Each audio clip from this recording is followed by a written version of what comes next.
on locations throughout the world. Standing passengers, please do not lean against the doors. Picture goers, we bring to you new films of interest. Chicago in State is next. Doors open on the left. The miracle of the motion picture. Please be considerate when talking on your phone or listening to electronic devices. Chicago's a nice town if you're looking for pizza. Welcome to 4 Stars, a Chicago film podcast, a podcast where we talk about movies set in Chicago. Each episode we'll be discussing a different movie that's set in and or was filmed in the Chicago area, its cultural historic relationship to Chicago, and whether it's a good representation of the city. We want to figure out what makes Chicago movies different from movies about other cities, and to answer the question of what a Chicago movie even is. I'm one of your hosts, Jeremy Martyr. And I'm Paco Alvarez, a journalist based in Chicago. And on today's episode, we will be discussing not one, but 2 movies, holiday themed for the holidays. Christopher Columbus's Home Alone from 1990, starring Macaulay Culkin, and Raja Gosnell's 1997 classic Home Alone 3, starring everyone's favorite actor, Alex D. Linz. Yeah. Home Alone 1 and Home Alone 3. Not Home Alone 2. No, he's lost in New York. Who gives a fuck about New York? Who cares? Who cares about New York? Not us. We are a Chicago podcast. And because we're talking about 2 movies, the newsy items I picked out today will be from both those years. And they're kind of related. Have you heard something about Chicago that there's a lot of corrupt politicians? This is the first time I'm hearing about this. I know. Can you tell me about one of the, corrupt politicians of that time? Yes. So, Home Alone 1, directed by Christopher Columbus. Not that one. The other one.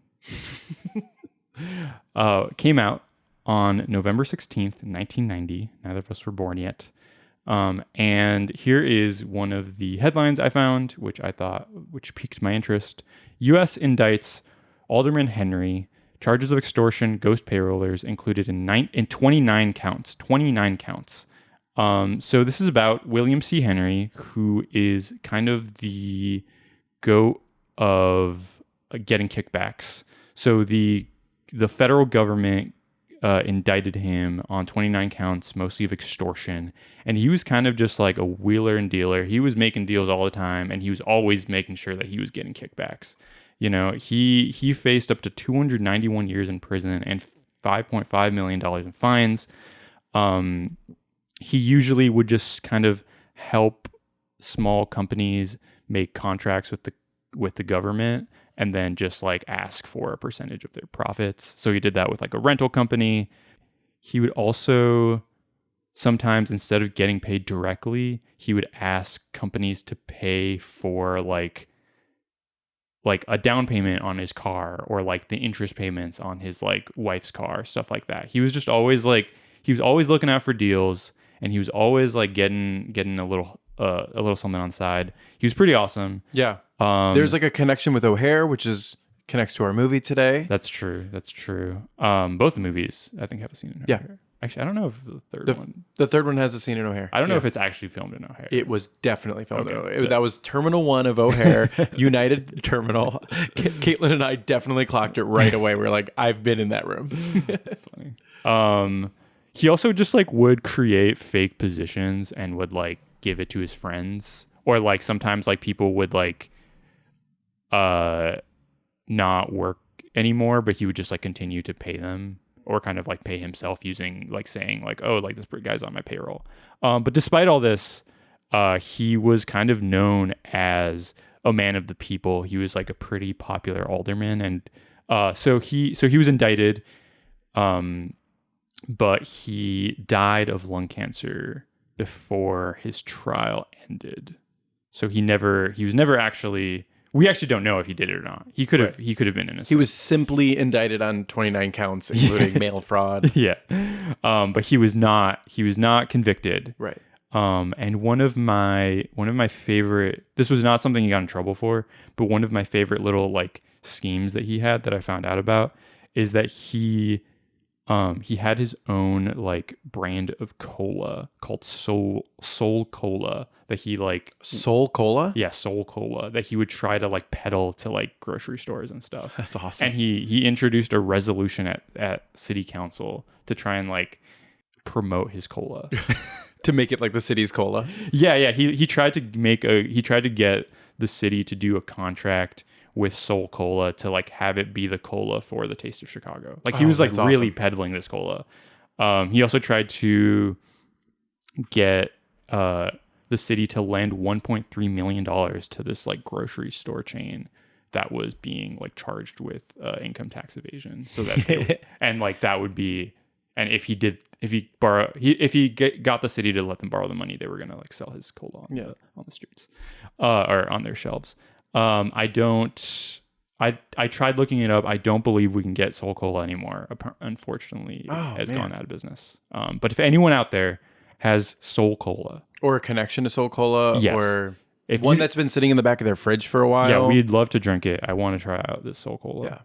Yeah. Another funny headline, this will be very brief, from that same day, November 16th, 1990, is, sorry, the first one was from Chicago Tribune. This is from the Sun-Times. 16 white aldermen withdraw okay for Fred Hampton Day. So there was a vote to try and get, I think, Fred Hampton, the day of his death, established as like a holiday in the city. And it was adopted 49-0. And then the FOP, the Fraternal Order of Police, essentially like did a campaign where they called all the white aldermen, or like most of the white aldermen, and got them to like Switch their votes. yeah, just like retract their votes, which like I don't think is possible. Like they voted on it. Yeah. And then all the like these 16 aldermen were like, actually, like we didn't, like, Oh my god. can you change it? And everyone's favorite corrupt alderman, Ed Burke, had a funny quote saying, he withdrew his name, suggested that some aldermen thought they were honoring a Chicago Bears star instead of a slain Black Panther. I think a lot of people thought it was Dan Hampton Day in Chicago. It was one of those things that slipped through. That's amazing. Do you know who Dan Hampton is? Yeah. Yeah, he was on the 85 Bears. So Dan Hampton is like a very famous Chicago Bears player, and he like is now like a sports commentator. Okay. And is like very, very well respected in the city. He was on the 85 Bears. That's really funny. He played between 1979 and 1990. Wow. Well, they should have a day for him as well. And yeah. Okay. The next bit of news is from the release date of Home Alone 3, which was 7 years later, December 12th, 1997. We were both alive. Yeah. And I'm sure we saw this in theaters. You're sure we saw this in theaters? Yeah. I have no idea. Were you here? No, I was in Argentina. When was the release date in Argentina? I have no idea. This will be a little bit of callback. So this is also from the Chicago Tribune. The headline is Frias balked at payoffs, court told. Federal agent admits weekly bribes were rejected. So this is about Rafael Rios, who was an alderman. He was like kind of on the cutting edge of being a conservative, law and order Hispanic guy. He was seen as sort of potentially rival for Luis Gutierrez, who was a longtime progressive alderman and representative from Chicago. And Frias was caught up in a bit of a scandal because he was indicted by the federal government. But do you remember, we talked about this on our Wicker Park episode, Operation Silver Shovel? Yes. So if you have not listened to that episode, go watch Wicker Park and listen to the episode because it's one of our best. Yeah. But Operation Silver Shovel was an FBI operation to root out corruption in Chicago politics. And at the time, when we talked about it initially, I was like, wait a minute, this kind of just sounds like entrapment. Yeah. And because most of Operation Silver Shovel, most of the indictments were based off this one government mole, John Christopher, who was kind of just like this huge con man who gave up so much information to the federal government, continued to do cons, and then also like got a bunch of politicians kind of entrapped. and he was involved in this.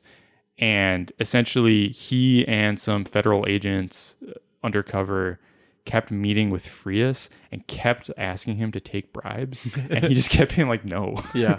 And then eventually, like, he took a $500 bribe, and like they asked him so many times, he just like did it to get them off To stop. back. Yeah.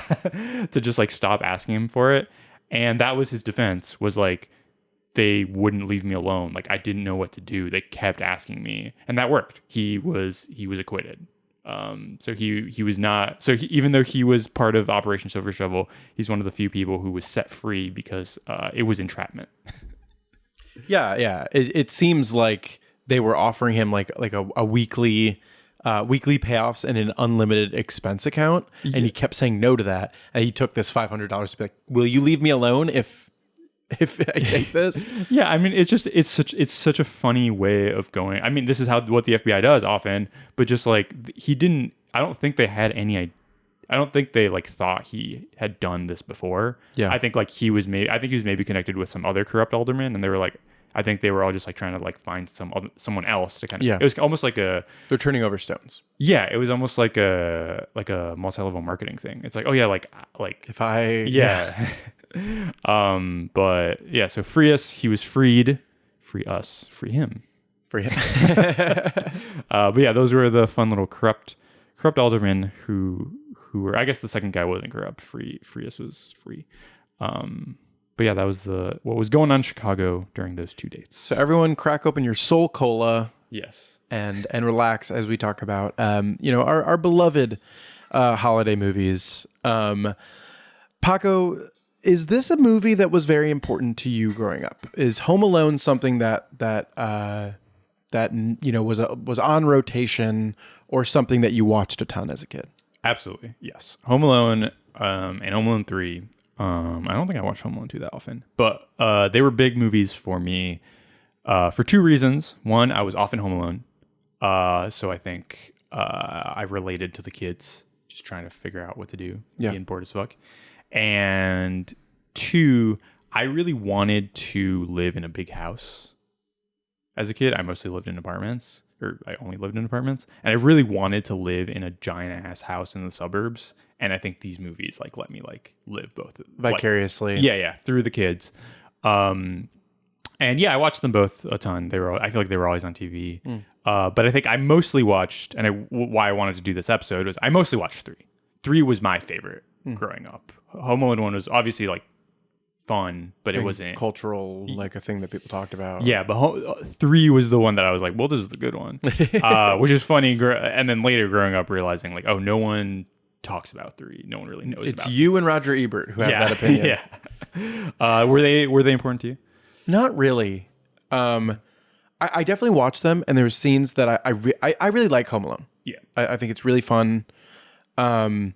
But it wasn't like foundational, and I would say for me, almost none of the Hughes movies, Hughes adjacent movies, Hughes company movies are that foundational for me. I think Ferris Bueller gets the closest, just because I watched that a bunch. Yeah. But in general, it's not that I don't like those movies or think they're bad or anything. It's just like in what I'm thinking of Chicago movies, they're not the first thing that comes to mind. Yeah. But yeah, I just think that like The Breakfast Club and some other 16 Candles and that run of Hughes domination just didn't resonate that much with me. I was kind of bored by suburban depictions of suburban life. And I think like the movie that like sort of is the exception that proves the rules of Mean Girls for me, because I watch Mean Girls so much. So I think that like, I understand why these movies are important to people, and I understand why they connect. But I also really do love slapstick comedy. Yeah. And that's what I love about this movie. Is the when you slip up in the air and it makes like a slide whistle sound. Yes. I just like that.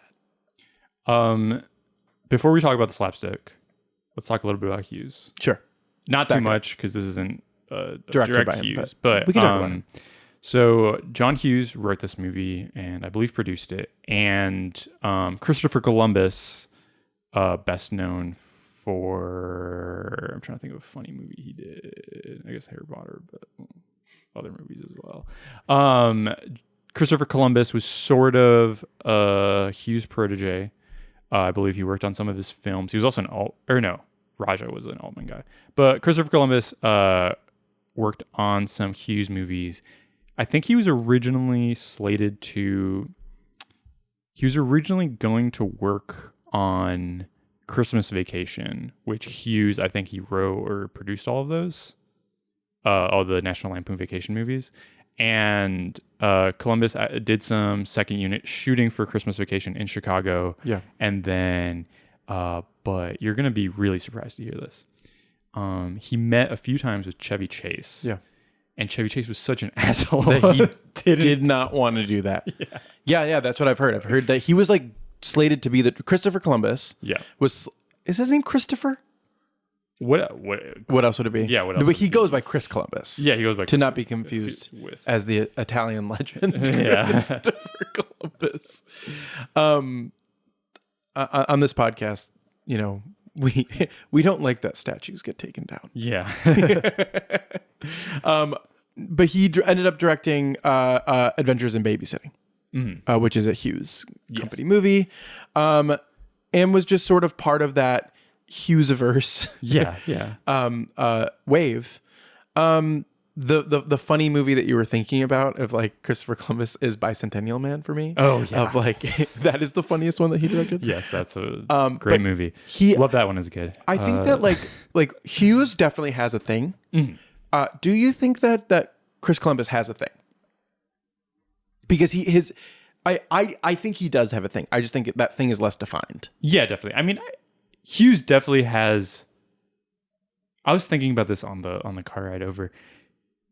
Hughes is definitely an auteur, but I feel like he's more of an auteur in sort of not in like the 70s, like Maverick, like here's my vision kind of way. He's more of an auteur in like almost like a 50s kind of studio system way. Totally. And the Hughes-averse, as you were mentioning, I mean, like I've seen a lot of John Hughes movies. I enjoy them all, but like, yeah, he's not like near and dear to my heart, but like he is very important to Chicago filmmaking. Yes. And like he essentially had like almost like a mini studio system in Chicago where like, he produced and wrote like so many classic 80s movies. And he was like, we're setting him here. Yeah. And he was instrumental in kind of like making filmmaking a thing here and in the suburbs. Yeah. I think he was really important for that. And I mean, all his movies that he's directed when he was, I feel like all his like directed movies are more auteurish in that like they're all based on like the suburbs, class differences. They're like, they all do have like kind of these like important like themes. Yeah. And like angst of young people, going into the modern world, the sort of like promise of the baby boomer generation sort of clashing up against Gen X, right? Yeah, definitely. There is something with the Hughes stuff. Like I think my favorite of the Hughes movies are not those. I think I love Planes, Trains, and Automobiles the most, which is more in like the Chris Columbus sort of vein of style of movie. But that's just like my favorite of his. And I think like the John Candy scenes in Home Alone like prove that for me. Yeah, because I'm definitely. I love that scene. And I miss John Candy very dearly. On the podcast Spineless, they just covered Planes, Trains, and Automobiles and went into depth about John Candy's career and the tragedy of losing him so young, and how that was really felt. And I think that was felt in Chicago. Yeah. Because he was definitely going to be a leading man for a while, and had a dramatic turn in him. Because all of his comedy is sort of flecked with this pathos. I think this the Home Alone characters as well. Like despite being like this goofy polka band leader, is a desperately sad character. Yeah, definitely. And those guys in that U-Haul are pathetic. Yeah, in a charming way. Yeah, not in like a bummer, but yeah. And he's such a great representation of like a certain Midwest type of guy that is going extinct now. Yeah. But yeah, he's really good in this. We can talk about him maybe a bit later. Sure. John Hughes-verse. Yeah. I do think that like the work that the two of them did together, both Hughes and Columbus, are like those movies do stand the test of time. Like they resonate with people. Adventures in Babysitting is one that I think is not as remembered, but was very. I think some people really are fond of it. Yeah, I would say there's an 80s baby sort of thing, but like outside of that, is it? Because I think like Home Alone has translated to other generations. I think Pretty in Pink, 16 Candles, Breakfast Club, those ones have translated. Ferris Bueller, Weird Science, Uncle Buck, those ones have translated. I don't know if Adventures in Babysitting has. Yeah, maybe. I can see that. Well, didn't they make a TV show recently? Like a Netflix show? They were making a Netflix show of everything. Yeah, like they didn't get to the babysitting until the last episode. Right. And we'll do an episode on that's funny. That was good. You find out who the original babysitter was. Yeah. I there's a scene in Adventures in Babysitting that I think about all the time. And we'll cover that episode at some point. I also did watch it kind of recently and was pissed off that they're walking on the side of I-94 for as long as they are. I was like, you would die. Yeah. Anyway, that's not the point. We're not talking about this. Christopher Columbus, though. We are talking about. Does he have a style? Yes. Okay. What is his style to you? I think he's really good at capturing a sense of whimsy, which is why he's really great for the Harry Potter movies. Yeah. And wide-eyed wonder. Yeah, definitely. He's really great at capturing the perspective of a child. Yes. Like I think that is like something that's hard to do. And we can talk about this later. I have some problems with the child stuff in this movie, but it doesn't come from the direction. Like I think that he like the kind of scene where Kevin goes to the basement and like sees like the radiator, that kind of stuff. I love that. I love that stuff. Yeah. Like I think he's really great at capturing. I wish this movie had more of that. Exactly. Okay, we'll get into it. Yeah. But like the run that he went on, he started with Adventures in Babysitting, or I guess he wrote Gremlins, The Goonies, and Young Sherlock Holmes. Like that is a calling card. Hollywood. Steven Spielberg is producing your movies or producing your scripts. You're immediately sent into the system. He directed Adventures of Babysitting and then Heartbreak Hotel. And Heartbreak Hotel is like a famous bomb. Like it's a famous he didn't have control over it. And when in that time was he supposed to direct the Christmas Vacation? Right? Like it was probably right around the time. Yeah, I think that movie was like 88 or something. Yeah, so it's right around that same time, and it was just one of those things that he really was like. He was like. I think he was like a day away from shooting, or they shot one day or something. Like it was like way late in production schedule that he pulled out because Chevy Chase was such an asshole. And he was like, this might ruin my career, but John Hughes, I need to leave this. This is going to like, yes, pulling out of this might ruin my career, but working with him is going to end me. Yeah. So he pulled out of that and Hughes understood. And then they worked on Home Alone together after that. And so I think, like we're talking about, like his style later on, I start to lose him a little bit. But Miss Doubtfire is a movie that was like, I watched... Mrs. Doubtfire. I watched Mrs. Doubtfire maybe more than any other movie. Not that it's my favorite movie by any means, but we had it on VHS. It would play all the time. Yeah. And there's this like controlled chaos thing that he does, right? Yeah, that's a good point. And of like... There's so much. It's hard to depict chaos on screen because you can't have actual chaos. It needs to be like timed correctly. It's like choreographed. Yeah. And this movie, I was just really appreciating watching Home Alone and being like, yes, this is actually really hard to do. Yeah, definitely. And I do think the editing is a big part of it. Why it's so interesting that the editor becomes the director. Because it is like rhythms. And there's moments of this movie that I'm like, they don't nail the tone of some things, but like, I other times when the chaos is happening, when like I really do think having like a steady hand is good, and why he works so well for the first two Harry Potter movies. Yeah, definitely. Which I think are like looked at as the worst Harry Potter movies. I think that's so weird to me. I mean, the second one is so fucking long. It's like 5 hours long, but they're so good at setting the tone and getting it right. I guess like maybe people is it just like the difference? Like, why do people not like those movies? I think that they're just like considered childish. Yeah. Which it's like, I think, and I also do think the first two books, who I think, correct me if I'm wrong, were written by no one and were found they were found buried, and then they never figured out who made them. Yeah, they were like found in a cave. It's kind of like the Book of Mormon. It's just like the Book of Mormon. Joseph Smith just found them. Yeah, so those books were found, and I do think that like those are the two worst written books. Yeah. So it's like the source material might be a problem. But I do think like the tone of the Harry Potter, those first two Harry Potter movies are like they work, and the fact that they work is kind of a miracle, because that's a really, really tough.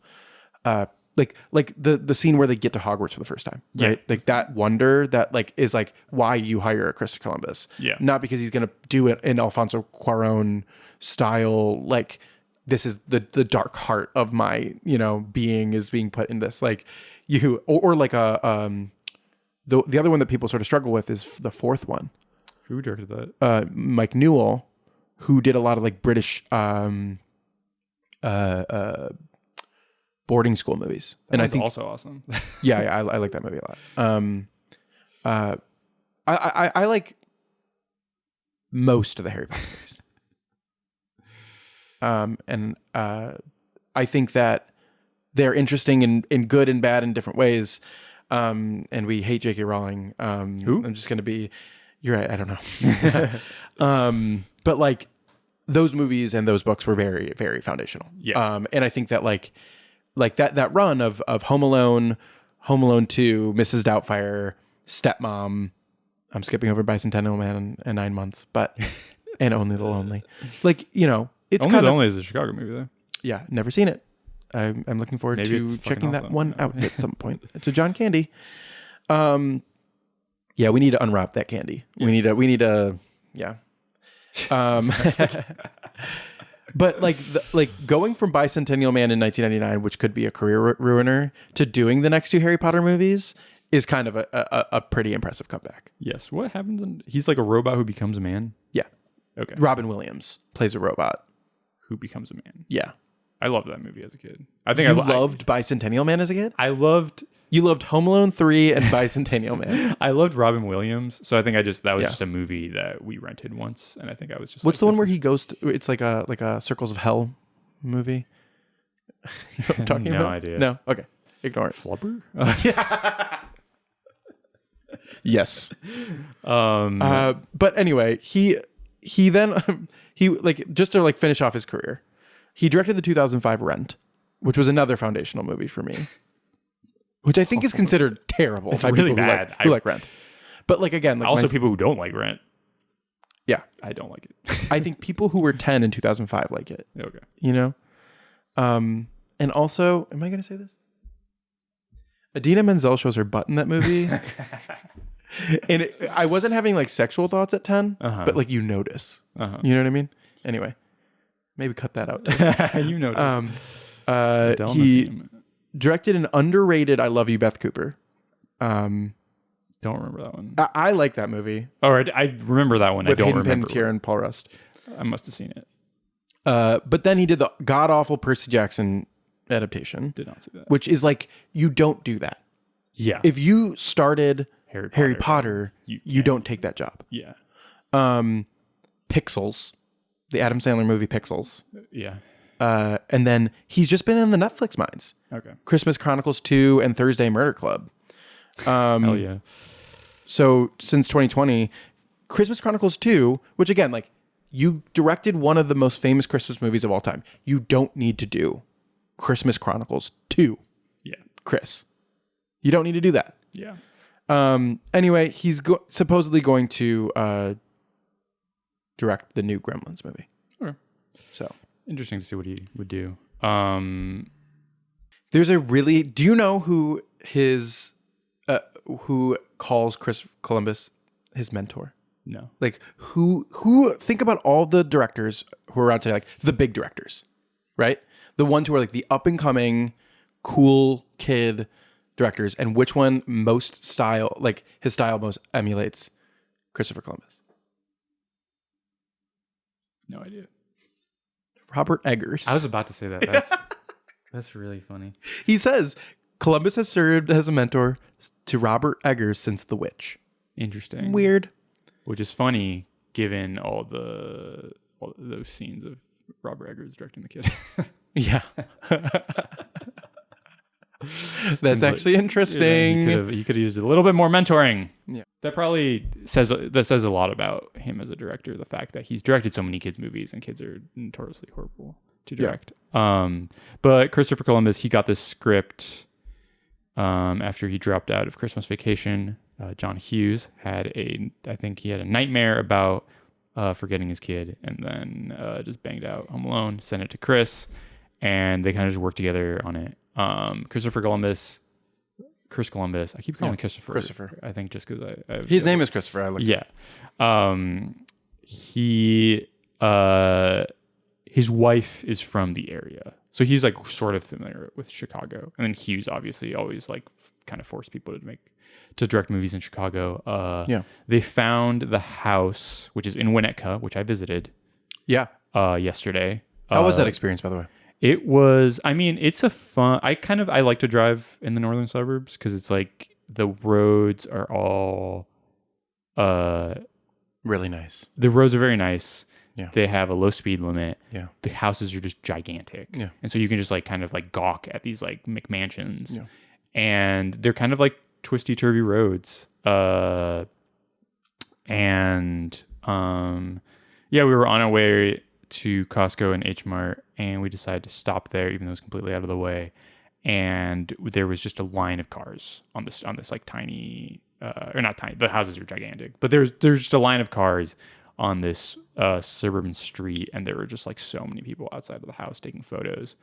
And there was a cop car at the end of the street, I believe, probably just to make sure no one tries to Home Alone. Yeah, no one tries to do Home Alone on the Home Alone house. What's funny is that in the movie, the house looks so fucking big. Yeah. And then compared to like all the other houses, like all the other McMansions, like just all the new builds in that area, like it looks kind of small. Yeah. Like just like I'm sure it's really giant on the inside, but just compared to those. And I guess maybe we can talk about the house a bit now, but they found it originally for Christmas Vacation, which I think had some shots in the Chicago area, and decided to go back to it. They did film in the house, and they got an apartment for the owners to stay in, but the owners mostly did not stay in that apartment because one of the coordinators for the movie was like, oh, by the way, like if you're not here and we need to take down a wall, like in the contract, it says we can just do that. So they decided to stay in the house most of the time. Nice. In the upstairs. They were only supposed to film for 5 weeks in the house, and they ended up staying for like 5.5 months. Because there's a lot of outdoor stuff that I think they like filmed in the actual house. But then the indoor stuff, they recreated it in the gymnasium of Nuture, right? Nuture West. Nuture West. Which I believe is closed now, and it was closed then. At least it was closed then. So that's where they did all the interiors of the house, and the house actually did look like that. The interiors. And so they just recreated it. Yes. Do you know what else they recreated in that gym? What? The set of Angels with Filthy Souls. Oh yes. The noir picture. Yes. The fake noir picture that they shoot in there. That was actually one of the most impressive parts of the movie. Yeah, I loved that. Because it does look more so than I think partially because it's on a CRT TV, so it gives it that like extra kind of graininess. But it does look more like those movies than those fake movies tend to be. I agree. Yeah. Even though I don't think a movie would actually be that violent from that time. No, but it's a funny joke. Yes. It kind of has pre-code violence. I felt like that short little clip was like one of those moments from my childhood that I thought about so often of like how you can take a clip out of context and like, like scare the pizza guy. Yeah.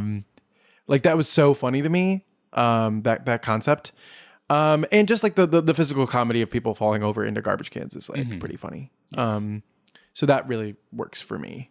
And is one of the more impressive directed elements. Yeah, definitely. My issue with it is that I like when it happens with the pizza guy. When it happens again. Yeah, I don't get It's the same bit again. because it's not like a different part of the movie. They just do the same bit again. I wish that you're right. I did have that thought, even though it makes me laugh when Daniel Stern falls over.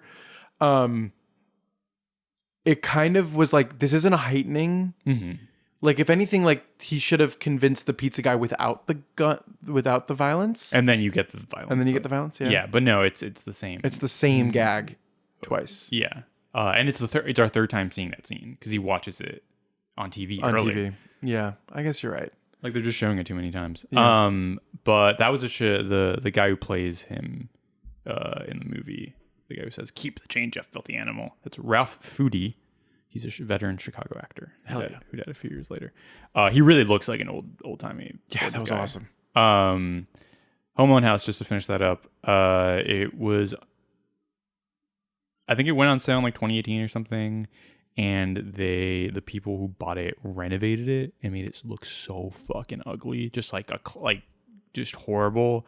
And then the new owners of the house are apparently going to renovate it to make it look like the original again. Should we? Oh, something funny. Another funny thing that most of this information is from an oral history of Home Alone that the Chicago Magazine published a few years ago. Something just funny I wanted to mention is that, as usual, the title or the movie had different titles in different countries. Yeah. And in Italy, it was called "Mom, I Lost the Plane." What? Mom, I lost the plane? I'm guessing that's It's a direct translation. Yeah, it Losing must the plane means missing the plane. It probably. Mom, I something missed the plane. Yeah. Okay, sorry. But I feel like that makes sense because in Spanish we say "perdere." Yeah. Okay. And in Argentina it's called "Oh, the Poor Angel." Oh, that's adorable. He's not an angel. He's a devil. No, yeah. And I when I watched Home Alone 3, for some reason the subtitles on Hulu, even though they were set to English, were set to Spanish. I think it was something Pobrecito. It was funny. That's really funny. Should we talk about the plot? I mean, everyone knows the fucking plot. Yeah. But Sure. yeah. I mean, the McAllisters are going on vacation. They're going to Paris. to Paris. And the siblings and the cousins are all mixed together in the beginning, right? Yes. So they're getting ready to go. It's chaos. There's a cop with a gold tooth. Why is he there? He's casing the joint. No, yeah, I know why he's there, Okay. but why does he say he's there? Oh, Because no one reacts to him being there. he's like, there's been some robberies in the neighborhood. Yeah. I rewatched Home Alone, being like, I've seen this movie a million times. I can do other things. I can pack. No. And the McAllisters, Kevin McAllister, played by Macaulay Culkin, has an outburst against his sibling, makes a scene at the dinner table, and his mom puts him upstairs in the attic.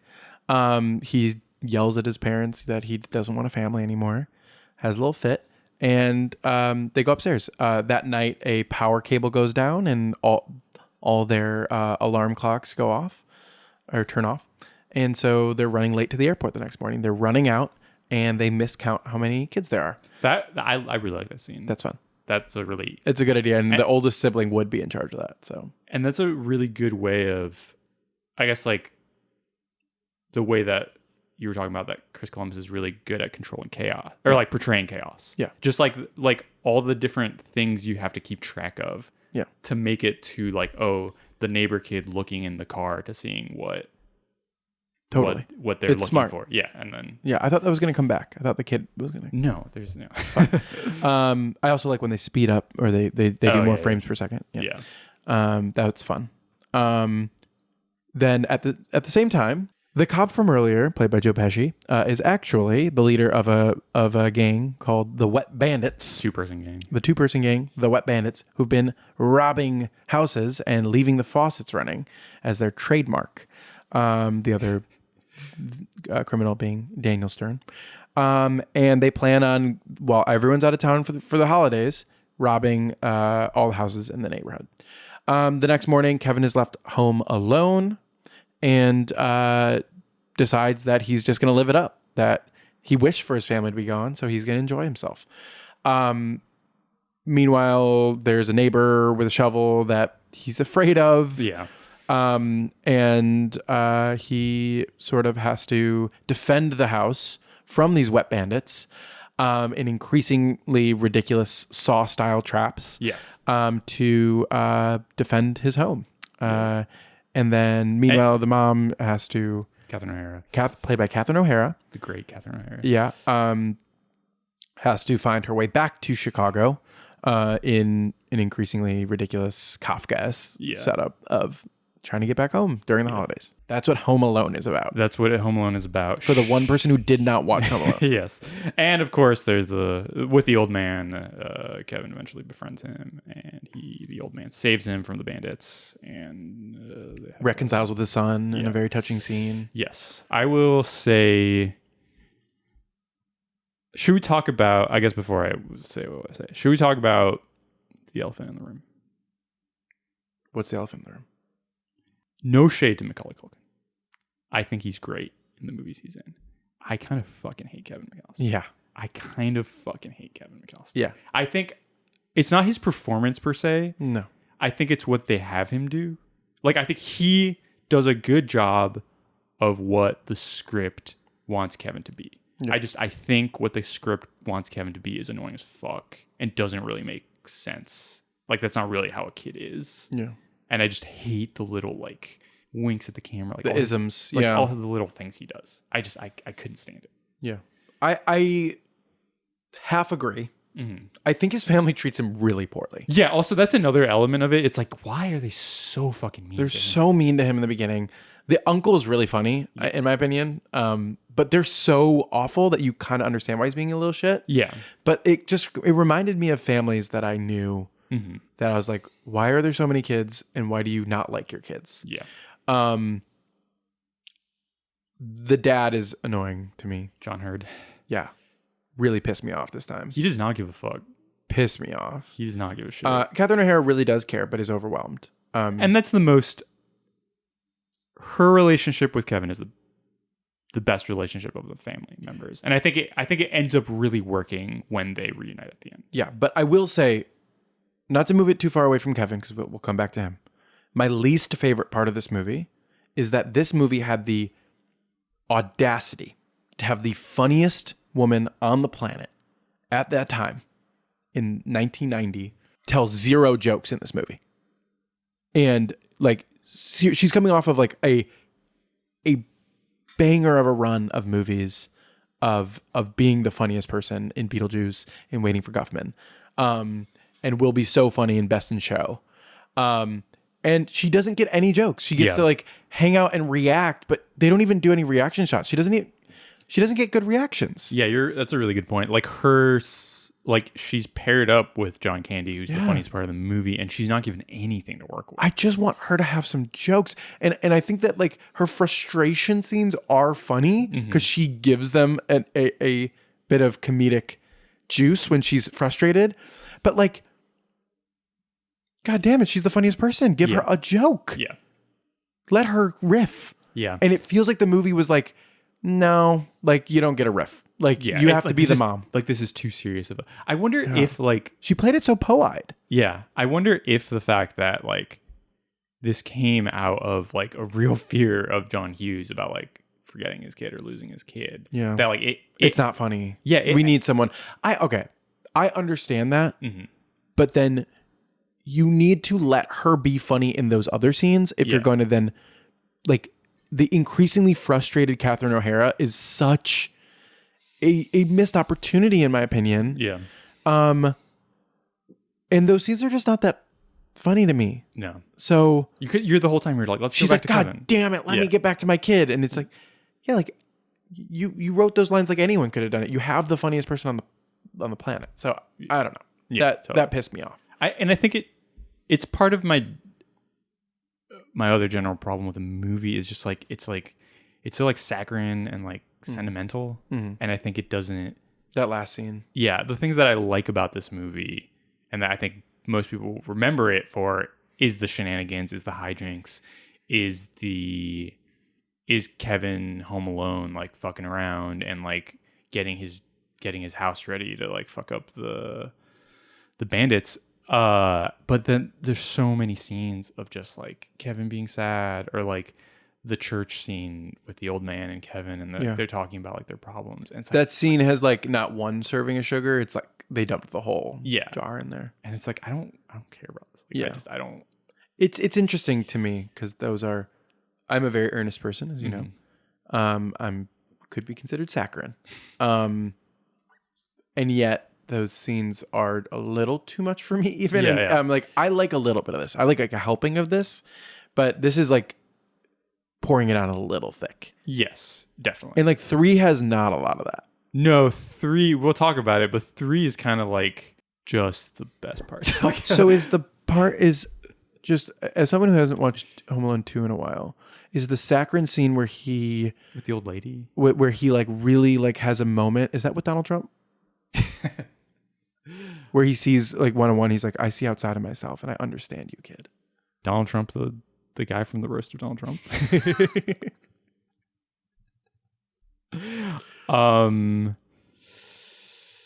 Yeah, that is a Chris Columbus classic thing of like, we're gonna do the Christmas scene in Harry Potter 1. We're gonna do the scene in the worst scene in Harry Potter 1, which is the fucking mirror scene with Dumbledore. Which is so deadly boring. Yeah, where like, they cut out like the whole firewall sequence of the first book for that scene. I'm like, I hate that scene. But that is a Chris Columbus thing where it's like he will stop your movie in its tracks to do a very saccharine emotional scene, which I'm not against. I'm like, I feel like now we don't have any of that. Everything is a little bit too jokey. Yeah, that's a good point. I'm like, I'm kind of like nostalgic for these sort of scenes because it's like, yeah, like you should try to convince people that this matters a little bit. Yeah, definitely. Even in a hijinksy movie. Yeah, but so much of I like Kevin when he is like kind of like being a little kid, but like when he's kind of like an adult in a little kid's body and he's making references and like making little jokes. Yeah, I really fucking hate the scene. I don't even remember the context of it. When he does the hand thing again, and he like runs around the house and he like runs up and down the house screaming, and then he like looks at the camera and like, does it. I just don't like that. It's so clear that they were like, we have a live wire on our hands with Macaulay. Yeah. And we just got to get as much with this kid as possible. Yeah. And that image, we were talking about this a little bit beforehand because I was like, why does he do that? Yeah. So the famous image of slapping the side of his mouth, like which has become the Home Alone image. It's on the poster. It's on the poster, and all the sequels after Home Alone 3 also have that as the poster. But it becomes increasingly like abstracted from what because it's always means. It's like everyone thinks that it's he's scared, but it comes early on. He's never scared once in this movie. Yeah, or no, that's not true. When he's scared of the fire. Yeah, and when he gets of the old man, and when he's never scared of the wet bandits though. When they're chasing him down the street, which is a scene I completely forgot. Oh yeah, when he runs from the store. Oh yeah, and they're right. Like kind of like they see him and he like they start disguises himself in the nativity scene. Yeah, that scene is kind of crazy. That scene he's like legitimately scared, but after that he's like, I'm gonna fight back. But he's not scared in that style. And so when he slaps the side of his face, it's because he's pretending to shave. Yes, and he's seen his dad do that, where he puts the aftershave on and then that stings his dad's face. Yes. So he makes that face. Is that correct? Yes. Because I was barely paying attention this time and I was like, why is he doing this face? I think it was just more of a, like, people knew about that. Like that was just... As a kid, I thought that scene also used to confuse me. As a kid, I thought that aftershave just hurt. Like, regardless of what you have done to your face. Like, I thought that aftershave was just burned. It was painful, so that's why he did it. But no, I think aftershave feels good. Yeah, I think it's like he's seen his dad shave. Yeah. I think it used to be more with alcohol. Like, it used to just be harsher. He's seen his dad shave and scream when he puts on aftershave. But that's not described in the movie. No. That's what we've inferred based on... Yes. Okay. So if you want to correct us, chicagopodfilmcast@gmail.com. Please email us. But it's crazy. It's like one of those things that's just completely removed from its context. Yeah. and has become the marketing hook of this movie. By the way, that is not the poster image of Home Sweet Home Alone. It is him with that's a true. bunch of guns. That's true. That's Which, true. if you think about it, guns are kind of a huge part of this franchise. Yes, definitely. He has the Especially BB gun. in 3. In 3, it's so a lot many about guns. He has a blicky. He's like, he's really like has like a gun in that. Yeah. And it shoots like little like bubbles, and then the other one shoots like a plunger style dart thing. But it looks like a gun. Like it's so crazy. And he also handles a real gun. We can get to He has a gun in that. Yeah, we'll talk about 3. 3's crazy. I like this movie. It's just not that important to me. So it's like we're right now we're at the 35th anniversary, right, of Home Alone. Yesterday, as we record yesterday at the Music Box, there was a D23. Is that the name of it? D23. No idea. The Disney Con thing, takeover of the Music Box, where they did like interactive style screenings of Home Alone, where they would give people stuff. They had like pizza there, like you would come with your ticket. They had like polka people. Oh, that's cool. Like a whole band. That guy was so cool, by the way. The guy who was playing the accordion in that polka band. Love that guy. But like it was like they had like the car out front parked. They had like posters up that were like the pizza place and like the polka people. I'll post pictures of this when we do the episode. But like they're really trying to push this as like one of the canonical movies. And for me, like I'm like, yeah, this is an enjoyable movie to watch on TV or whatever, but it's not canonical for me. Yeah. So it's just interesting to see it being pushed as this, like comparable to like a movie that I think is saccharine and great, which is Princess Bride. Mm-hmm. So, I think something that I mean, this movie was really important to me.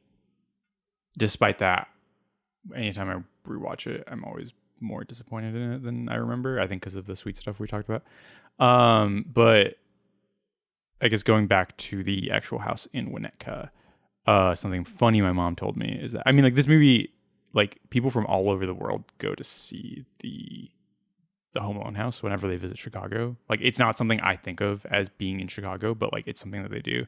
And my mom told me that she has a Romanian friend, and whenever her friends visit from Romania, like all they wanted to see was the fucking Home Alone house. Yeah. Like it's like all over the world people love Kevin McAllister. And they associate it with you. Yes. So which is funny because like, I mean, these are both movies set in the suburbs. I don't think we've really talked about suburb movies yet. Okay, and I do think it's really, really important to talk about the suburbs when it comes to Chicago. Yeah. I think that, but people do not understand. How do I rephrase this? I have said this before in the podcast. Chicagoans are lying when they say that the suburbs are not Chicago. Yeah. The suburbs are very much so Chicago. In the same way that the suburbs are a part of a lot of major metropolises. Yeah. But what we don't like is that we don't like associating our culture with the culture of the suburbs. Yeah. And I think it's denying something about the city that is just untrue. Mm-hmm. It also reflects the history of the city, which is that there was white flight out to the suburbs and then white return back into the city. And that people have created suburbs, enclaves here in the city that are more reflective of suburb culture in the city of Chicago than people care to admit. And families got pushed back out of the city into these suburbs, especially the suburbs that border the city. Yes. That do represent Chicago. So I just don't think it's smart to be like that Chicago ends at Howard. You know, Chicago ends at this. It's that word Chicago land that people like to use. I really do think that is Chicago. Yeah. And it is like there is no border. Mm-hmm. There's no border that you can consider. It's Chicago affects things economically. It affects things culturally. And I think that we need to consider the suburb movie as being Chicago movies. Yeah, definitely. Especially when this movie has such great scenes in O'Hare too. It's great O'Hare scenes. The running through O'Hare is iconic. Yeah. And I think that we're known for our airport. Yeah, like that is just something we're known for.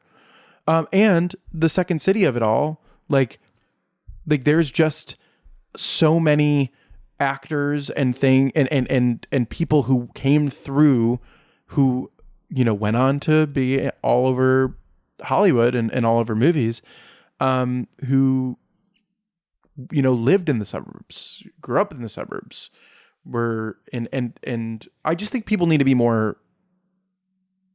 little bit like more serious about and okay with being like, I'm from Highland Park, I'm from Winnetka, I'm from this specific suburb. And that's okay. Definitely. And I mean, I don't think that Chicagoans should drop the hate of the suburbs, but I think if we let suburban people feel their pride, then we won't get as annoyed when they say, I'm from Chicago. Yeah. Again, like I'm not arguing that. I'm saying that this is Chicago, and by saying it's not, just because we don't like it, denies a reality of the city we live in. Yeah, definitely. So that's my take. Mm-hmm. You mentioned Second City, something I wanted to bring up. Do you know who the actor who played Santa is? No. Who's the actor who plays Santa? His name is Ken Hudson Campbell, and he was a Second City actor at the time. And he was kind of thought to be, he was going to be like the next big guy. Oh, really? Like everyone thought he was going to be. He was really funny. He was really funny. And people thought, like the casting director, I believe, thought he was going to be the successor to John Belushi. Like he was like going to be the next big guy. I don't think he's done really anything. Oh, he was the guy in Groundhog Day. There's like, okay, so I knew he looked familiar. There's like when he's leaving in Groundhog Day, which has a lot of similarities to this movie, I would say. Yeah, sort of. In tone. Mm-hmm. Groundhog Day is better than this movie. Yes. But he's like one of the guys at the B&B when he's sees him a bunch of times. So I've seen this guy's face a bunch. But yeah, he played Santa. But do you know who else auditioned to play Santa? Is it another Second City? It's another really big actor, and I mean that both. Farley? Yeah. Sure, another person who can play Santa. Yeah, definitely. Wow, they kind of whiffed with that. Yeah, that's crazy. Can you imagine if Chris Farley was in this movie? He would be maybe too distracting. That's a good point. John Candy is like just right, I think, because he's so Midwestern. Yeah. And John Candy was famous at this point. Yeah. That was more. And was Farley not as big in? No. When did he become big? Later. Well, he was always big, but when did he? I don't know when. I don't have an answer for you. Yeah. Yeah, I guess he's more late, like mid 90s. Yeah. Because when does Uncle Buck come out? That's 89. Because that was right before this. Oh, so Macaulay and Hughes had worked before. Okay, got it. Okay. But this was the Macaulay movie that really got him everywhere. Totally. I mean, this movie was like one of the biggest hits of all time. Yeah, and his career. Okay, going back to him. Yeah, he is good, but he's annoying. Yes, I don't think I have a problem with him. I have a problem with the character. Yeah, written. You hate kids. That's not true because I like the kid in Home Alone 3. Right. I like the kid better in Home Alone 3. I'm actually a huge kid movie defender. Like I actually love when they're good, they're good. And I love annoying kids too. Yeah. Like I'm a huge I love Dawn in Buffy. Yeah. No, yeah, you're right. I like when kids are portrayed as annoying because it's I don't like when they're precocious. Yeah, I think that's I also am pretty annoyed when that happens. Yeah. When they're saying things that you can't believe that they would say. Yeah, and I just don't think it doesn't. I don't know if I like kids in movies. I like it when it's good. Yeah. But I would say I almost never like when they add a kid to a plot. Mm-hmm. Like in Mummy Returns or I love that. You love that in Mummy Returns? I mean part of this. That kid is so bad. Part of it is when I was a kid, I loved seeing kids in those movies because it's like, oh, now I can be in this adventure. And with Mummy Returns especially. But as an adult, do you like that? I guess I haven't really revisited a lot of those. I like when it's done well. I think Christopher Columbus does understand that. I think M. Night Shyamalan understands that very much so. Yeah, another person who's worked with Culkins. And Shyamalan is good at doing the precocious kid. Yes. In a way that I just don't... Is realistic, in my opinion. Yeah. Because he actually talks to, like, he understands them. Mm-hmm. And he understands the ways in which kids are precocious. Yeah. As opposed to just having them say adult lines. Yeah. And so much of the Macaulay Culkin thing in this movie is like, he's kind of a little adult, except for all the kid stuff. But like, I don't know. So much of it is his little one-liners and shit that annoys me. Did you have anything more to say? About Home Alone? Or about Macaulay Culkin? Well, I just think, I don't know. I whispered this into the mic while you were saying it, but I like the kid in 3 better than I like Macaulay. I think so too. I think that people don't agree with that. No. I don't want to pass over that and be like, the opinion we all have. Yes. But watching them back to back, I was like, this kid is really good in 3. Okay. Here's something to consider. A note I had in my notes was French Jimmy Stewart. There's that funny scene where they're watching the Jimmy Stewart in France. Yeah, no, that's exactly what it's like being in France. Where it's like, what movie did I watch in France? I texted you that I was watching. There was some weird movie that Existence or something like they had something on the TV that I was like, why is this on French TV right now? Yeah. Maybe Gattaca. Oh, he's Bart Simpson coded. That's what I was thinking. He is Bart Simpson coded. But I love Bart Simpson. Do you know what else he's coded as? What? Chucky. Yeah. I thought about Chucky kind of a lot. Yeah. With him, where like the Wet Bandits. Like he keeps trying to murder those guys? He keeps trying to murder those guys.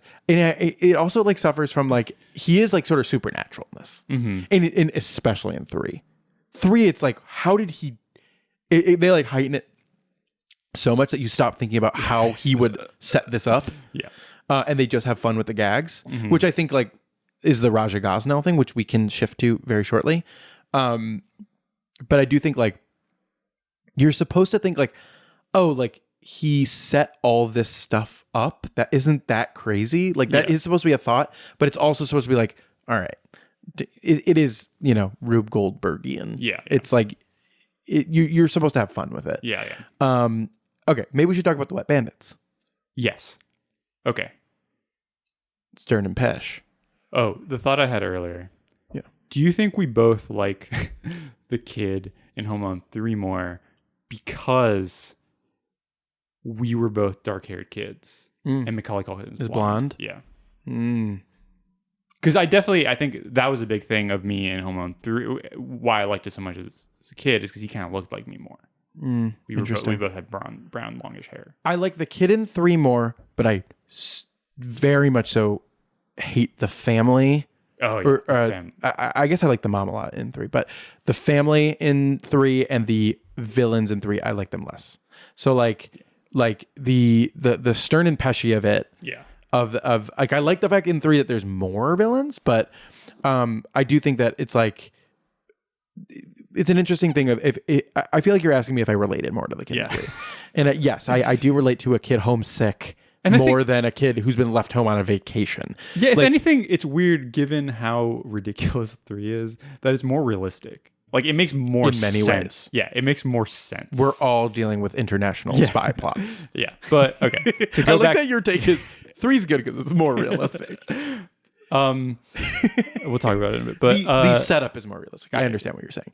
But let's just talk about Daniel Stern and Joe Pesci a little bit because they're great in this. Yes, is this like Pesci's best performance? It's not. No, but like there's something about it. He's great. He's so good in it. Yeah, and like this movie would be worse if it wasn't for him. I agree. The way he's able to, he like becomes a cartoon essentially. Yeah. In having a short guy and a tall guy, a short squat, a tall lanky, like it's just, but it's not so much that it's ridiculous. They're just like two types. It really is Three Stooges coded. Yes, a style slapstick humor that I think that the two of them nail.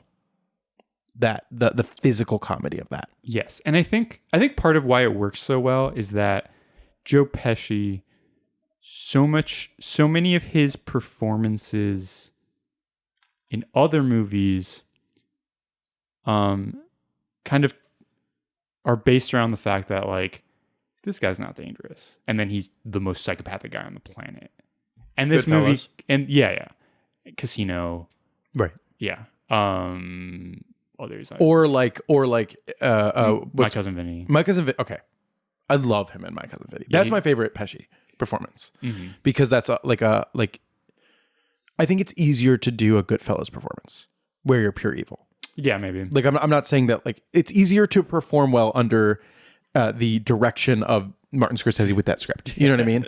Like that is an easier thing. I think the My Cousin Vinny thing only works because of him and what's her name? Oh my God. Marissa Tomei. Yeah, definitely. Like that is a much harder assignment. Yeah. And that movie is iconic because of them. Yeah, definitely. But I think with this movie, he's so good at like, he knows he's in a kid's movie. You never feel that danger, even though you maybe associate him with these other like crazy movies. I mean, this is the same year as Goodfellas, which is fucking insane. Yeah. I guess Raging Bull is his other big performance. Go look at his Wikipedia page. His Wikipedia page is crazy. Oh my God. Like just the movie season? No, the Joe Pesci Wikipedia photo. It's really crazy. Oh, I love that photo. It's so... I love that photo. Sorry. He makes me laugh. Yeah. So yeah. Oh, he's so good in JFK. He's just great in every movie that he's ever been in. Yeah. But he's really good in this movie. Yeah. I guess Daniel Stern also fantastic. He's really good. Daniel Stern. Yeah. Yeah. I recently was forced to watch one of my least favorite movies, which we will cover one day on this podcast. Rookie of the Year, which is directed by Daniel Stern and has far too much of the physical comedy that he's so good at in this. That movie is straight up annoying and dog shit. I'm sorry if it's important to people, but as a baseball movie fan, it's so annoying. The CGI baseball pisses me off. Little Big League outperformed the best. So good. It makes sense that a kid would be a manager because kids are smart. Yeah. It doesn't make sense that you'd get arm surgery and then all of a sudden you throw the baseball really fast. That's stupid. You break your arm and they tighten the tendons too much. That is stupid. Save it for the episode. Ugh. You're right. Cut it out. Yeah. I will say that like Daniel Stern, when left his own devices, can be too much. And I do think that like this movie tempers him and it like doles it out. This movie also, one thing about it, I forget how little it's about the Wet Bandits. 100%. And how little of it is the siege of the house. It's like the last 20 minutes. It's the last 20 minutes. And that's the best part of the movie. Yeah. They build up to it well, yes. I would say.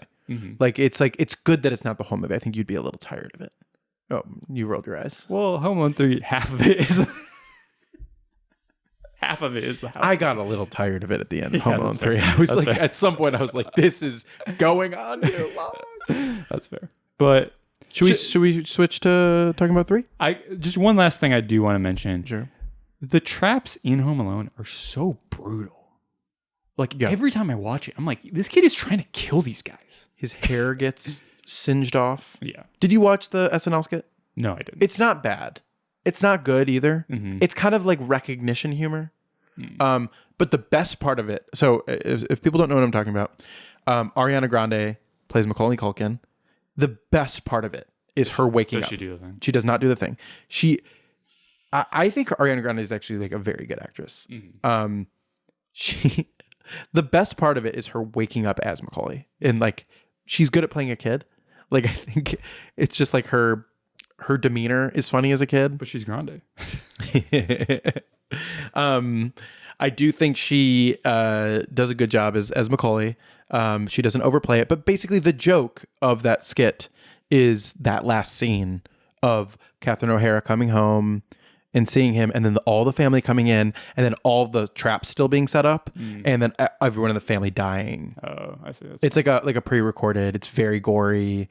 Colin Jost plays. This is a good segue to 3. Colin Jost plays the older brother character, Buzz. What's his name? Oh yeah, whatever. Buzz. Buzz. Who is currently dating Scarlett Johansson, who's in Home Alone 3. Home Alone 3. Yes. So let's talk about your favorite movie of. Yes. Yeah. Home Alone 3, directed by Raja Gosnell, who is the editor of Home Alone 1. Of Home Alone 1. And John Hughes did write Home Alone 3. I guess Something I will mention is that Roger Ebert gave Home Alone 1 2.5 stars Yeah. and gave Home Alone 3 3 stars. And it's part of his problem with Home Alone 1 is that he doesn't like the shenanigans. Like he doesn't like Roger. he doesn't like the traps. Roger. He thinks like the rest of it is like realistic and good, and then he doesn't like how cartoony it becomes. Oh, well, I don't agree with that. Which is crazy because then he loves Home Alone 3. Well, I do love that opinion. He's such a scamp. Which is just all cartoon stuff. Okay, so I think before we talk about Home Alone 3, I do think we need to maybe like set up some of the historical context that the movie is based around. So in 1945, The war ends. Yeah, the war ends, and the Soviet Union and the United States are both in Korea, which was previously which had been a colony of Japan for several decades, and they split Korea into North and South Korea along the 38th parallel. Right. And Kim Il-sung Yeah. and his Communist Party lead the North, and Syngman Rhee and the Republic of Korea lead the South. This is really good setup. Because, of course, Home Alone 3 is a spy thriller. Yes. It starts off... Okay, Home Alone 3 starts off with a shot of the beautiful skyline of Hong Kong.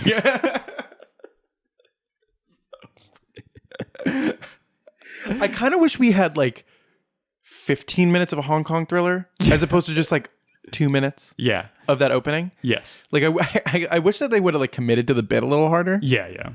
But yeah, it's a hard cut into Hong Kong. Yeah, it just immediately Hong Kong. You're in this like spy thriller, and then it's also set in Silicon Valley, and this like gang of 4, I guess like they're like freelance spies, is working for the North Korean government to get a chip that will, I guess, allow them to go past U.S. missile defense systems. So yeah, the classic plot of a Home Alone movie. Yes, this is what Home Alone is all about.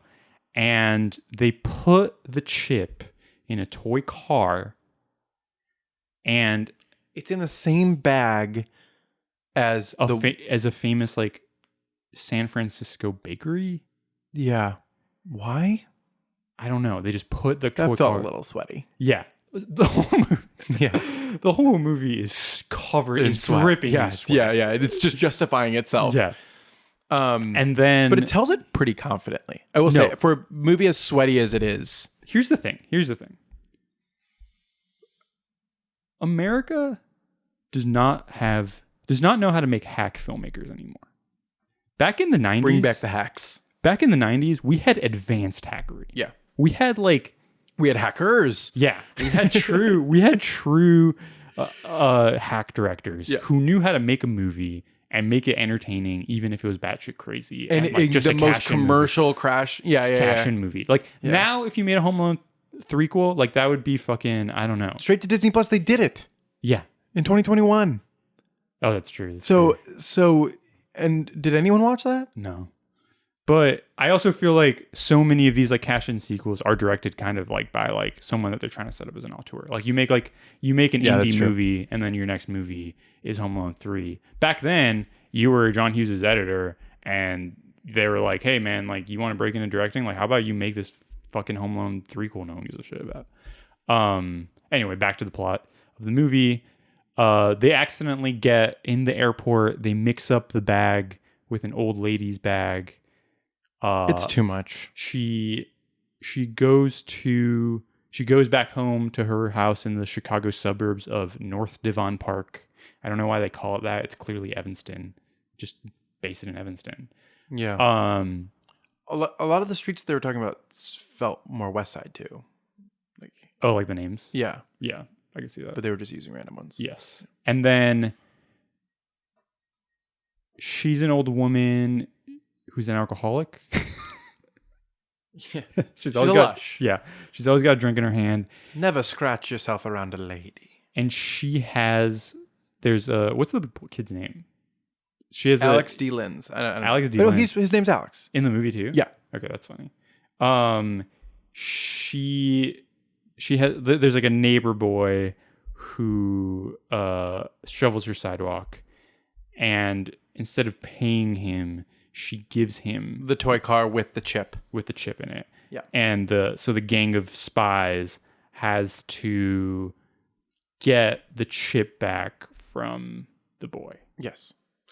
And like half of this movie is I guess a big part is that he is Home Alone. gets chickenpox. Yes, he gets chickenpox. Have you ever had chickenpox? He has it as a baby. You had it as a baby? Yes. Very good. So you're not worried about like adult chickenpox? Because those adults should be a little more afraid. Yeah, definitely. I mean, I'm assuming they all had it, which is why they weren't afraid. Yeah, but... Well, except for the spies at the end. They do get it.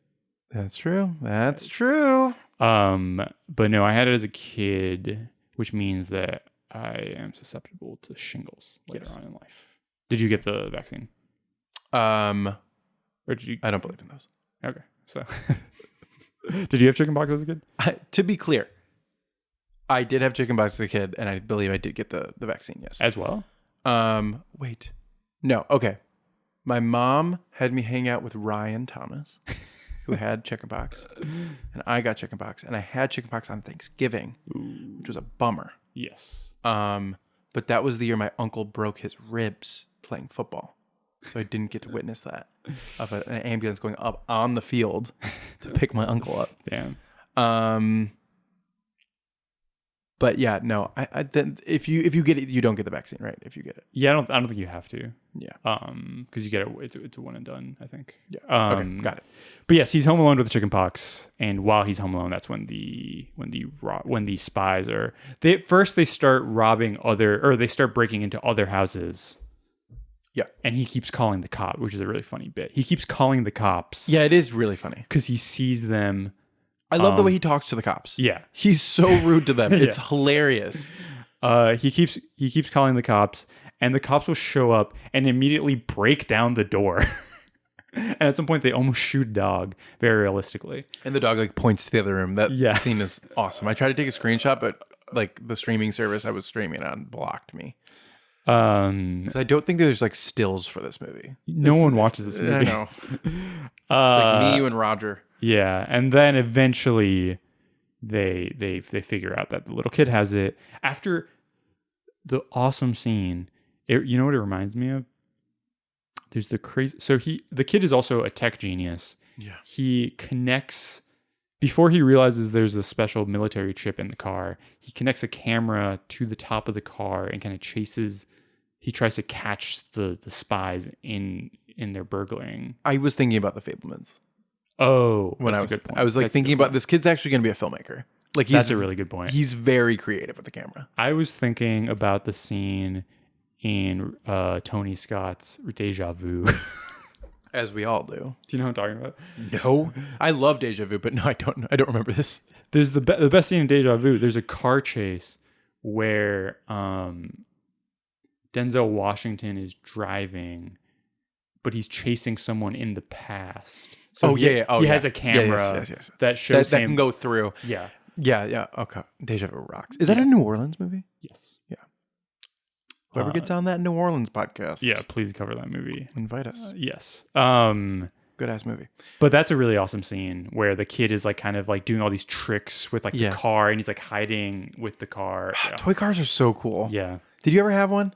No, I always wanted one. I always wanted one. Probably because of this movie. Yeah. My brother. So we had like a family friend who would like take us like rollerblading. Like he was like the extreme guy. He's a Hasidic Jew now. But he at the time would like take us to everything. Like he took us to see Finding Nemo and like go to the rollerblading skating park, and like it was like a little bit, just felt like a little more extreme than others. He built a toy car like with one of those sets, and like he like was like good with electronics. Not beating the allegations. And he he built my brother one of those. So that's awesome. We like tested out, and like it was really cool. But I think I was a little too old at that point to really be into it. Yeah. So yeah, that's my experience with toy cars. Yes, but it's a really cool toy car in the movie. It's really sick. And then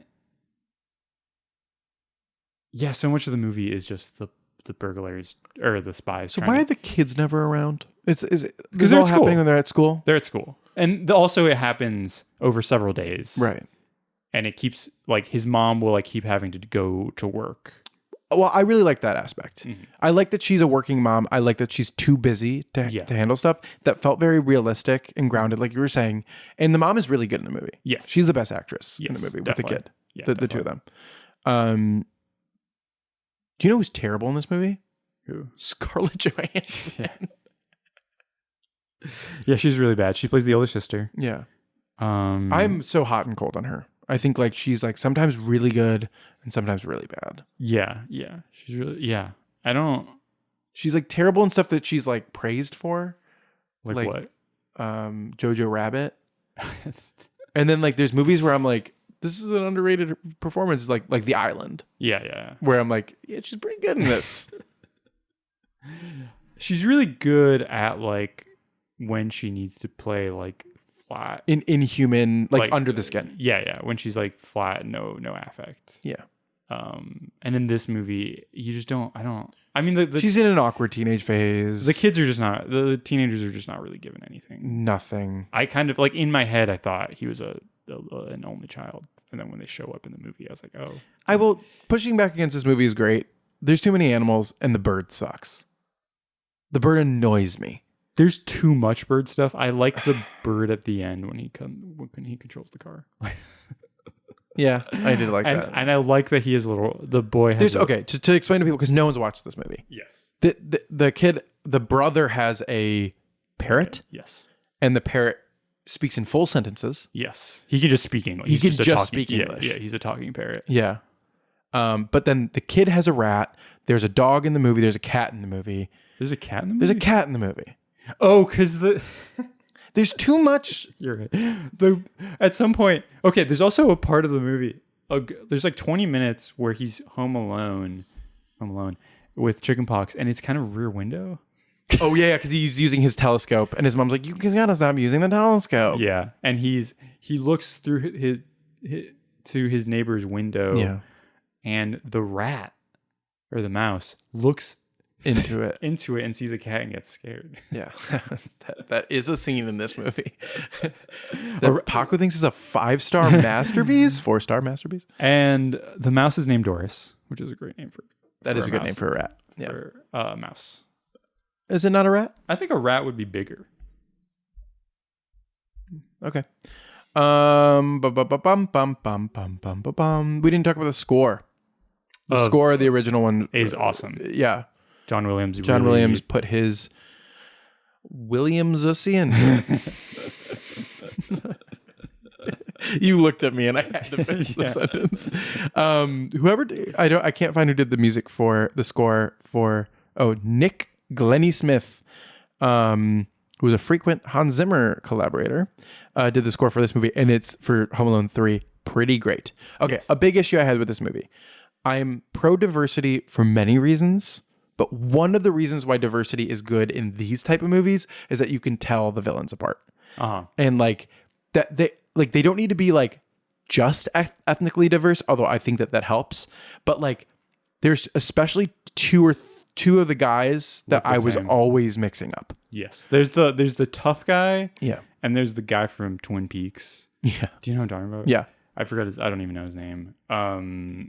Yeah, I agree. They're a little too similar in affect as well. They're too samey and like what their role is. And then there's the girl. And like it helps that there's the girl. Yes. And that she's just like does flips and like, yeah. And she was pretty good. But like I liked her, yes. Yeah. And then there's the guy with the long hair. Yeah, yeah. He had long hair. Again, we're talking about diversity. It's like that's what we had. We had the girl. We had a guy with long hair, and two guys with short hair. You can't. But like Die Hard does a good job of being like you can tell the goons apart, right? Yeah, yeah. Die Hard. I'm gonna go out on a limb. Die Hard's a better movie than Home Alone 3.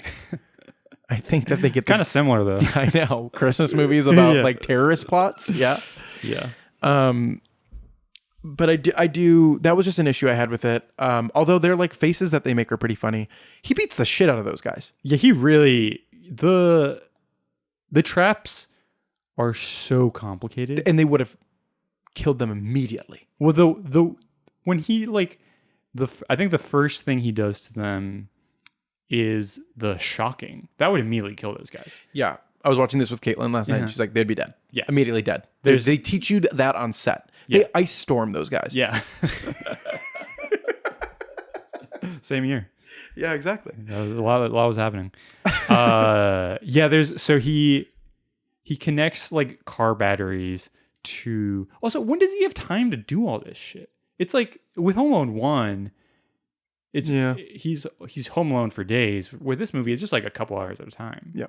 And he was really creating like Saw style things. He connects car batteries to a chair and then also to like a fake fence. So the movies that we were talking about, the horror franchises, Yes. Final Destination, Yes. Chucky, Mhm. and Saw, right? Yes. Those are three. What's the other one? Not Last House. Last House on the Left, where they set up the traps in the house for the people. Is that Last House on the Left? Isn't it, Last House on the Left is the rape and revenge one? Yes. Do they set up traps? The dad.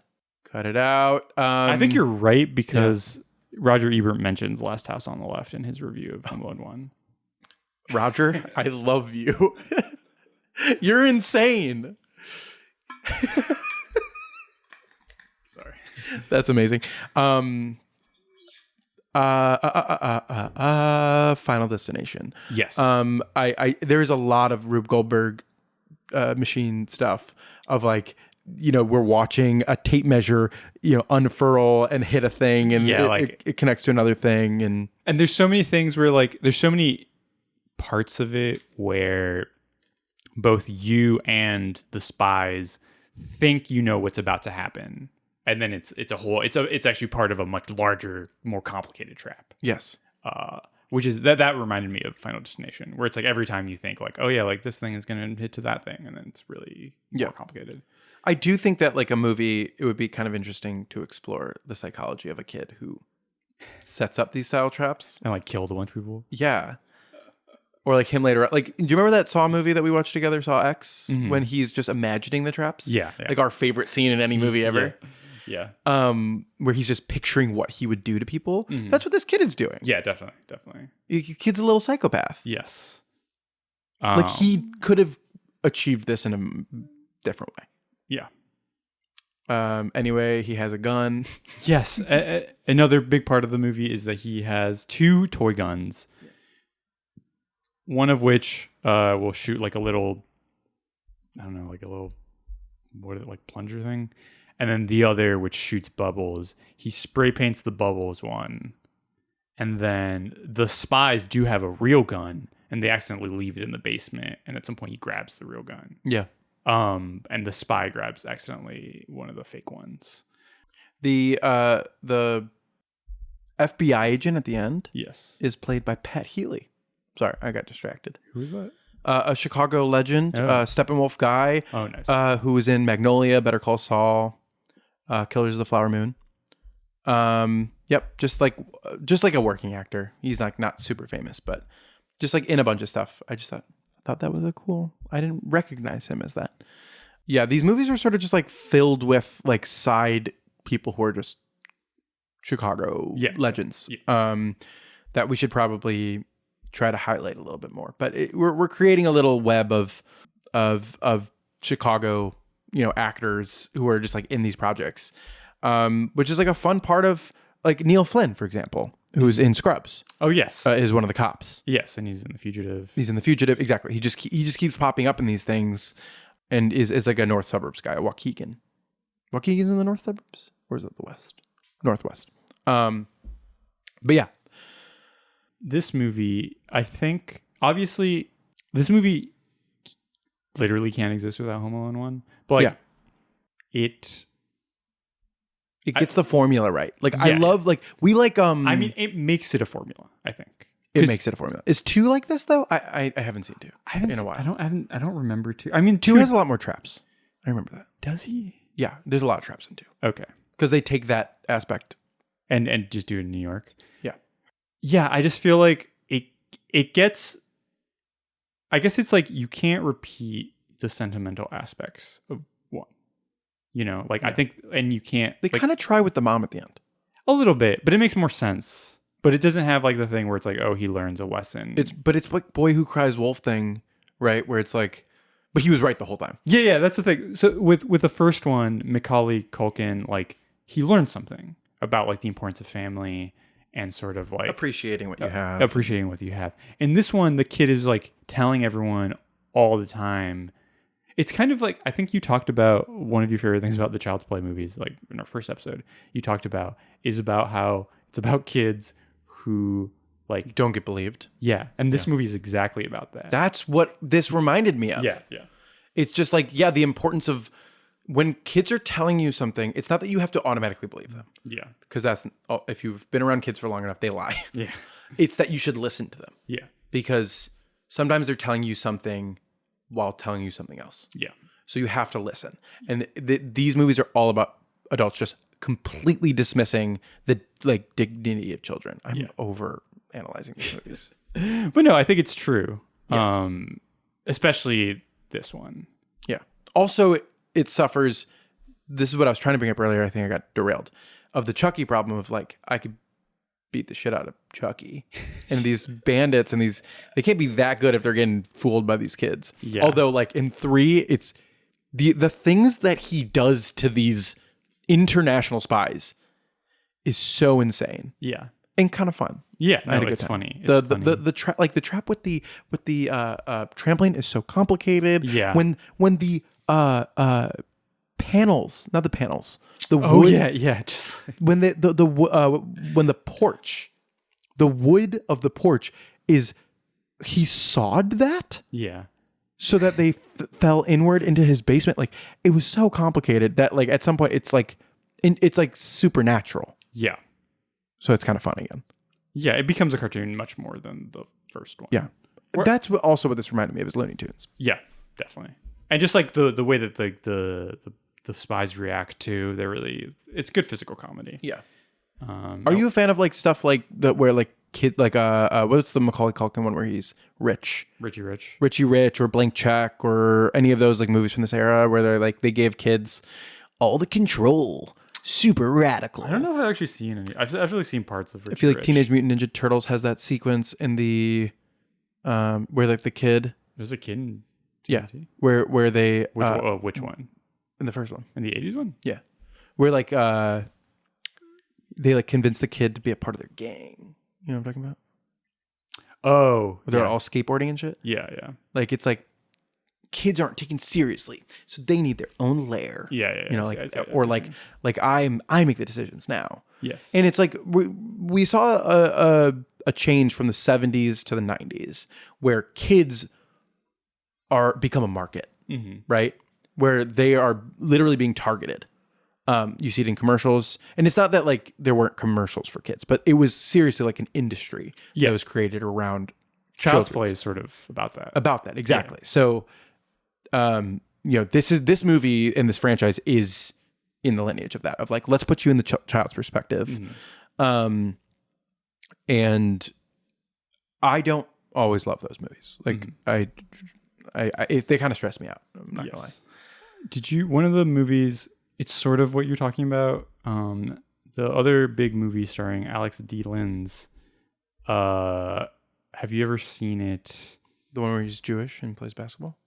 What the fuck is that? I don't know. It's like Menorah Miracle or something. No, There's like a Disney original movie where he's like on the cover. He's got a yarmulke. there's a Menorah Miracle. I can actually look up what it is. Are you thinking about The Luck of the Irish? Nope. It's the Jewish one.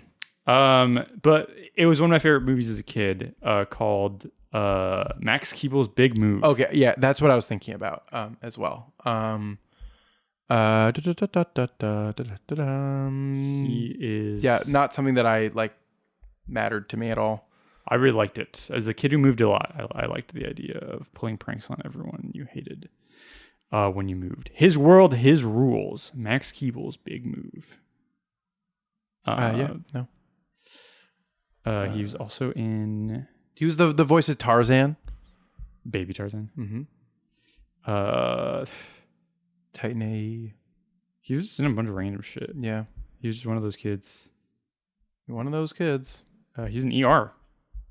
Everyone was in here. Yeah, that's true. Full Court Miracle. Alex Schlotsky is a 14-year-old freshman at Philadelphia Hebrew Academy. And he and his friends are on the school's struggling basketball team, the Lions. Oh, it's a Hanukkah sports movie. Yep. Wow. And is it good? I have never seen it. I just was looking at the Wikipedia page. I will be watching this. What if we found out it's a Chicago movie? Okay, we're just watching. We're just reading Wikipedia. It's a Philly movie. Is Hanukkah? Is it Miracles based? Yeah. Okay. Hanukkah, like the whole reason why it's 8 nights is that the oil lasted for 8 nights. Oh, right. Of course. Yeah. Of course. You idiot. Paco, why don't you remember every single detail of the many, many holidays we have? Come on. We were like briefly discussing a basketball series after the baseball series, which it's not a good idea. Sorry to my friends who were pitching that idea. Why? Why is it not a good idea? You mean who are passing that idea? I just don't think. I think my point about baseball movies. Oh, is that it's a particularly good for cinema, and I think there's 1 or 2 good basketball movies, and then there's a lot of bad ones. There's like nostalgic ones that I like Mike. Yeah, I love, and we can play like Mike. Mm-hmm. But like for the most part, and like stuff like Hoosiers, which you'd have to play, is like very complicated to talk about. Anyway. Home Alone 3. Yeah, I think we're reaching the end of our. We're getting to the point where we just start referencing Wikipedia articles, which Paco and I just like to do. Yeah, I mean, is there like Home Alone 3? I mean, I think the reason I like this movie more, I think it's just more entertaining. I do think it goes on a little long. I think you're right. It goes on long. It's just, it doesn't need to be an hour 40. It could be an hour 20. Hour 20. Tops. I appreciate the espionage stuff. It could be cut down a little bit. Yeah, or expanded. Like one or the other. Yeah, it's caught in a middle ground. 100%. I like how seriously they take it at first, and then it becomes so silly at the second half. Yes. It definitely does feel like it's directed by an editor, where like the rhythms are intact, but there's like performance stuff where I'm like, this is not directed by someone who has like a good tone of this. Raja Gosnell, we could talk a little bit about him. I mean, he directed other things. He directed Never Been Kissed, which is another insane movie about the suburbs. Big Mama's House. Of course. Scooby-Doo. Oh, and 2. Scooby-Doo 2 Monsters Unleashed. Which he does have kind of a style. He has a thing. Yeah. Controlled chaos. Yeah, he's a hijinks guy. Yeah, but then he does like Yours, Mine, and Ours, which is another hijinks controlled chaos thing, but is not a good movie. Beverly Hills Chihuahua. Then he gets in this children's zone of like some of the worst movies ever made. Yes. Beverly Hills Chihuahua, The Smurfs, Smurfs 2, and Show Dogs. So, you know. And he was the editor for like a lot of great movies. He was an editor for Robert Altman. Yes. Early on. That's how he started. And you can kind of see it. He edited Popeye. Good movie. I mean, yeah. You can kind of see it. You can kind of see it. Like the house is sort of kind of a Popeye scenario. And do you know who does Control Chaos very well? Robert Altman. Yeah. Yeah. So, like all the gags in Popeye, all the crazy shit. Great movie. I wish that was a Chicago movie. All right, let's wrap it up. Paco, what do you think of this movie? Home Alone 1 and 3. Yeah. I mean, if you put a gun to my head that shot out bubbles, or maybe it was real, that was held by a little kid, I would probably rewatch 3. I think just 1 is just a little too sweet for me. It's fun. I'm kind of annoyed by Macaulay Culkin. It just doesn't.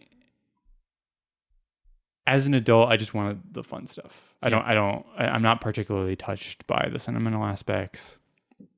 I just kind of want to see all the crazy, violent shenanigans. And I think 3 has that a little bit too much. Yeah. But it's just like so fun to watch. But I mean, they're both fun, and it's nice to have them filmed in Chicago. I think they both look good. They're both holiday classics. I guess now I hope 3 becomes more of a holiday classic. I guess something to point out, technically it doesn't take place over Christmas. It's not. Yeah. It's right after Christmas. Yeah. I think actually it takes place like around my birthday, because at some point they mention that when the old lady takes the taxi, it's on January 8th. Hey. Which means some of the shenanigans take place on January 9th. Birthday box office. Yes. But I mean, they're both fun to watch. And if you want to relive your youth and imagine you live in a giant house and can do whatever you want, you should watch them. And I would give them, you know what happens when you add 3 and 1 together? You get 4. And that's why I would give them both 4 stars. Nice. Just like the Chicago flag. Good point. Solid movies. I think that I underrate 1 and I overrate 3 because I think that these things are like not a part of our pop culture anymore. Yeah. These hijinksy, Three Stooges style slapstick comedies with a heart, and I miss them. But I don't think that they're like. I think we could be a little bit less precious about our media. Definitely. So I would give them 4 stars, just like the flag, and also just like the number Home Alone 4, which I just right now I need to read to you what the tagline, which is bigger house, badder baddies, bigger and better laughs. And it also stars French Stewart, Erica Vari, and Missy Pyle. So I might be watching this. It is bad. I watched it. Oh, I'm sure it's bad. It was a made-for-TV movie. I remember it premiering after a Home Alone marathon, which I believe I watched. Did you ever watch Home Alone: The Holiday Heist? No, I stopped after 4. Because 4 was so bad. This one features a girl. I think Home Alone 4 is also like supposed to be continuing the adventures of Kevin McAllister. I think they just like recast him. And I think Macaulay Culkin has been talking recently. I think because it's they keep interviewing him for the 35th, and how he wants to make a Lego sequel. Yeah, where he has a kid now, and then they leave the kid at home. I have no idea. Maybe that's going to be awful. Yeah, and it's going to be set in LA. Yeah. All right. Wait, one last thing. You mentioned rollerblades, and that reminded me of a fun fact I found out. Chris Columbus would get around on set on rollerblades. That's sick. Cool guy, Christopher Columbus. Yes. Maybe we replace the statues of Christopher Columbus with Chris Columbus. We just say that it's him. We just say that it's him? Yeah, we just change the nose a little bit. Yeah. That'll not piss off the Italian community. Yes. Anyway, thanks for listening. Don't forget to rate, review, and subscribe. Have happy holidays. Is Hanukkah over? Hanukkah's done. Okay. Well, don't have a happy Hanukkah. Hope you had a happy Hanukkah. There we go. Hope you have hopefully maybe this will come out by Christmas. It's in 2 days. We'll see what I can do. But otherwise, have a happy new year. And thanks for listening. Good thing I didn't tell you to cut anything out.